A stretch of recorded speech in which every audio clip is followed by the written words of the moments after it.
turi ku munsi wa mbere ni itariki 5 ukwezi kw'indwi umwaka wa 2021. Turashimiye Imana yo mu ijuru yaduhaye kuramuka tukaba dutanguye kino cyumweru amahoro. Birashoboka ko iki cyumweru giheze kitabaye cyiza kuri wowe, ariko wihangane. Imana ntiyakuretse cyangwa ntiyakwibagiye, ikubereye maso, itubereye maso, kandi imigambi yayo kuri twebwe, imigambi y'Imana kuri wowe ni imigambi myiza, ni imigambi y'amahoro. Ni mu kiganiro Saveur Divine nk'uko bisanzwe, ndabaye ikaze kugira ngo tuganire ijambo ry'Imana. Ni mwene Sokwizera Fabien, Imana ibahezagire. Nk'uko bisanzwe rero mu kiganiro Saveur Divine buri cyumweru tugira ijambo ry'Imana ryo kuganira ko mu kiringo cy'iminsi 5 were ku munsi wa mbere kugeza ku munsi wa 5. Iki cyumweru rero dufise rero ijambo tuzoganira ko naryo ni rivuga ngo imbaraga z'umusaraba wa Kristo. Amena. Imana ishimwe. Dusome ijambo ry'Imana mu gitabo cya mbere cyandikiwe ab'Ikorinto. Turasoma ku gice cya mbere, ab'Ikorinto ba mbere igice cya mbere, turasoma duhereye ku murongo wa 18, hanyuma turasimba dusome ku murongo wa 23 tugeze ku murongo wa 24. Ab'Ikorinto ba mbere igice cya mbere umurongo wa 18, umutwe w'amajambo aravuga ngo kuko ijambo ry'umusaraba kubaho na urupfu, ariko kuri twe bwakizwa n'ubushobozi bw'Imana. Amena. Tubandanize ku murongo wa 23 tugeze ku murongo wa 24, haravuga ngo ariko tweho tubabarira ibya Kristo yabambwe, uyo ku Bayuda ni ikigwisha, ku banyamahanga ni ubupfu, ariko ku bahamagagwa b'Abayuda n'Abagiriki ni Kristo, ubushobozi bw'Imana kandi n'ubwenge bw'Imana. Haleluya. Ijambo imbaraga riza canke riboneka ahantu havutse canke hari ikibazo cananiranye gutorera inyishu, gutorera umuti, niho haza rino jambo imbaraga. Imbaraga rikoreshwa kugira ngo hatunganywe ibyari byananiranye, ibyari byabonetse ko bidashoboka.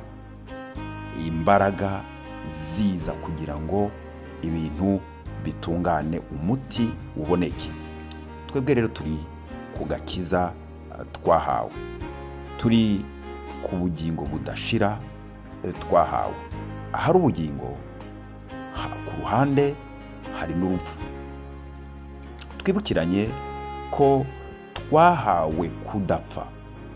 Uhereye kuri Adamu twese dukomoka ko amaze kuremwa n'Imana, ariko Adamu yikura muri ubwo bugingo budashira Imana yari yaramuhaye ku bwa Satani, umwanzi wacu atwanka kandi agwanya ubugingo.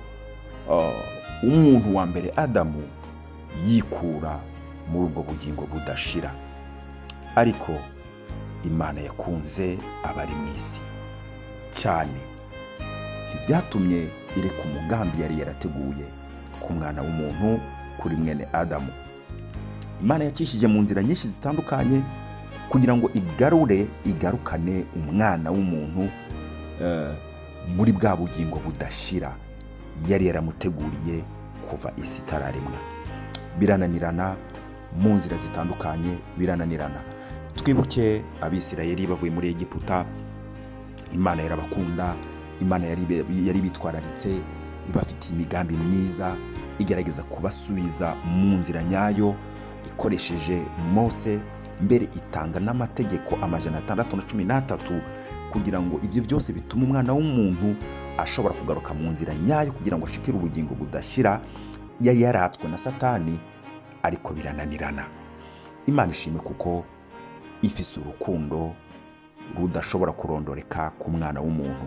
Ibyo byose ntibyateye Imana kureka umugambi wayo wo gutanga ubugingo budashira ku mwana w'umuntu. Bene data, tubona ko inzira zose zari zimaze kunanirana. Mbere n'umwana w'umuntu yaragerageje ubwiwe kwitunganiriza ingeso, niko umuririmbyi aririmba, ngerageza kwitunganiriza ingeso ariko bikananira. Niyo umuntu abigerageje, niyo umuntu agerageje guhindura tumwe na tumwe mu nyifato canke mu ngeso, nta na rimwe byigera bikunda ku bw'umwana w'umuntu. Rero tumaze gusoma aya majambo atubwira inkomezi, ubushobozi, imbaraga z'umusaraba wa Kristo Yesu. Iryo jambo ni ubupfu kubahona. Abataragirira ihishurirwa rya Mpwemu Yera w'Imana kuri izi nkomezi, izi mbaraga z'umusaraba wa Yesu Kristo, ngo ni ubupfu. Abatarakizwa, abataramenyera ibanga ry'ijambo ry'Imana, iyo umuntu avuze ngo umusaraba, ngo hari umuntu yapfuye ku giti ku musaraba kugira ngo atange ubugingo budashira, nico gituma bavuga ngo abarokore, abakizwa barasaze. Kandi bo niko bavyumva. Mu by'ukuri iri jambo ry'imbaraga z'umusaraba wa Kristo Yesu kubahona ni ubupfu budasanzwe, ariko ngo twebwe abakizwa ngo ni ubushobozi bw'Imana. Izina ry'Imana rihabwa icubahiro. Umugambi w'Imana warabandanije. Umaze kubandanya, twavuze ko mu nzira zitandukanye byase ko umwana w'umuntu ashobora kugaruka mu nzira nyayo kugira ngo ashikire bwa bugingo budashira yatakaza. Bimaze kunanirana, hari hasigaye ko hakora imbaraga. Haleluya. Mu ijuru haba inama, Imana yemera gutanga Kristo Yesu. Atarukira ngo aze mu isi agendagende, atembere, amara imyaka 3 aganira n'abigishwa, aje hatandukanye, akiza abagwayi. Oya, ibyo byose yarabikoze, ariko yari afise igikorwa ca nyuma yategezwa gusozera. Icyo naco tukibona muri Yesaya ibice 33:53, aho Yesaya amubona yikoreye ibyaha byose by'abari mu isi.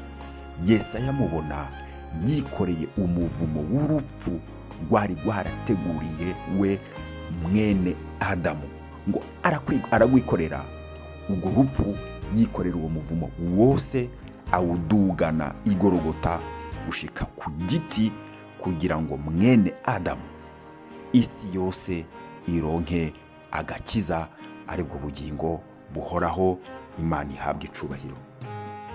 Aho ku musaraba rero, bene data bakundwa umwami wacu Yesu Kristo, habonetse imbaraga, igorogota, inyabihanga zo gukura abari mu isi bose mu rupfu. Ijambo ry'Imana rivuga ngo twese twari dupfuye, twishwe n'ibyaha. Ku musaraba abari mu isi bose niho bazukiye. Ubugingo budashira twari twaratswe na Satani, twongeye kubuherebwa igorogota ku giti. Aho niho abari mu isi bose wa muvumo w'ibyaha, umuvumo w'urupfu wari udutwikiriye, wari wubaraye ku bari mu isi bose, wakuriwe ku giti igorogota. Imana ishimwe cyane. Ku musaraba tuhabona imbaraga zindi zikomeye, kuko iki gihugu canke ino si turimwo si wacu duhaca turengana, ariko mu kuharengana no mu kuhaca duhahurira n'ingorane zikomeye, ibibazo. Hari ukugwara, iyi mibiri twambaye ikagwara.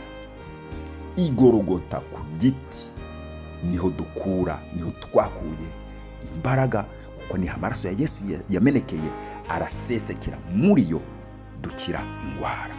Igorogota niho dukura gukira kanseri, niho dukura gukira ingwara zose zitandukanye uko tuzizi ziba mu isi, mbere n'ubushobozi bwo gusenda abadayimoni. Izina ry'Imana rihabwa icubahiro. Ku musaraba duhakura izindi mbaraga zo guhangana n'imyuka mibi muri runo rugendo turengana duca mu isi, kugira ngo dushikire ubugingo budashira Imana yadusezeraniye kandi yaduhaye muri Kristo Yesu.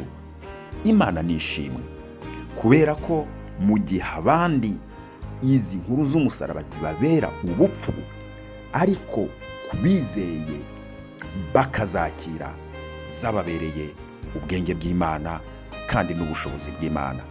Izina ry'Imana rero rihabwa icubahiro. bene data, tunezererwe umusaraba kuko niho twaronkeye ugukira.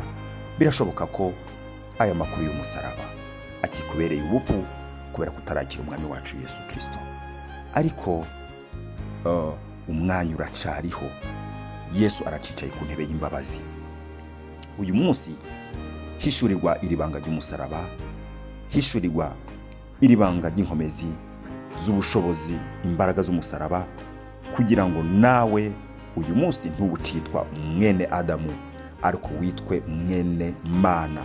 Ntitukiri bene Adamu, ariko turi bene Mana, kuko twahawe ubugingo tubuhererwa muri Kristo Yesu, aho yarabambwe ku musaraba i Golgota, yikoreye ibyaha byacu, yikoreye umuvumo wose wari uturiko. Imana rero nishimwe. Bene data bakundwa umwami wacu Yesu Kristo, uyu munsi iki cyumweru n'amakuru meza, ni inkuru nziza y'umunezero ko umusaraba ku giti aho Yesu yabambwe niho twakuye kubaho twitwa abana b'Imana. Imana ibaha umugisha kandi mukomeze kugira ibihe byiza, ni mu izina rya Yesu Kristo, amen.